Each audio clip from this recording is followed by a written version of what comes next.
Stable voice channel में आप लोगों का स्वागत है। रोज़ अच्छी अच्छी कहानी सुनने के लिए इस चैनल को सब्सक्राइब कर लीजिए। आज की कहानी है गौतम बुद्ध की कहानी। यह कहानी बहुत ही ज्ञानवर्धक कहानी है। धर्म और मोक्ष की खोज में एक समय की बात है। एक गांव में विकास रहता था। वह गहरे ध्यान और धारणा में विशेष रुचि रखता था। उसके माता पिता की मृत्यु के बाद वह अपने ध्यान के अध्ययन में और भी विशेषज्ञ हो गया और वह अपने गाँव के लोगों के बीच गुरु बन गए। एक दिन एक लड़की सोनम गाँव में आई।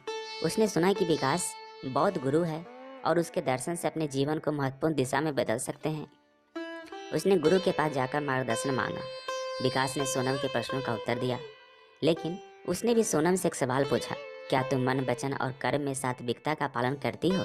सोनम हैरान हो गई और वह अपनी अच्छाई और भलाई के साथ अपने मन, वचन और कर्म की चर्चा करने लगी। उसने खुद को देखा कि वह कभी कभी क्रोधित होती है और कर्मों में राजा स्वभाव भी प्रकट होता है। उसने गुरु से पुनः मिलकर कहा, मेरे मन, वचन और कर्म में सात्विकता नहीं है, कैसे मैं इसे प्राप्त कर सकती हूँ?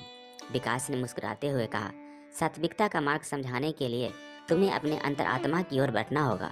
तुम्हें ध्यान, तप और विचार के माध्यम से अपने मन को शुद्ध करना होगा। तुम्हारे वचन और कर्म भी आत्मसमर्पण और सेवा के माध्यम से सात्विक होना चाहिए। सोनम ने विकास के उपदेश का पालन किया और ध्यान, तप और सेवा के माध्यम से अपने अंतरात्मा की खोज में लग गई। उसने अपने आप को बदल दिया और उसका मन, वचन और कर्म सात्विकता की दिशा में स्थिर रहा। विकास गुरु ने उसकी साधना को देखकर बहुत खुश हुए और उसे एक उच्च ज्ञान का धनी बनाने के लिए उसके साथ और विचार किए।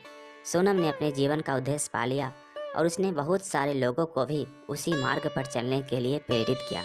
इस कहानी से हमें सीखने को मिलता है कि सात्विक जीवन कैसे जीते जा सकते हैं और यह कैसे हमारे आध्यात्मिक विकास में मदद कर सकता है।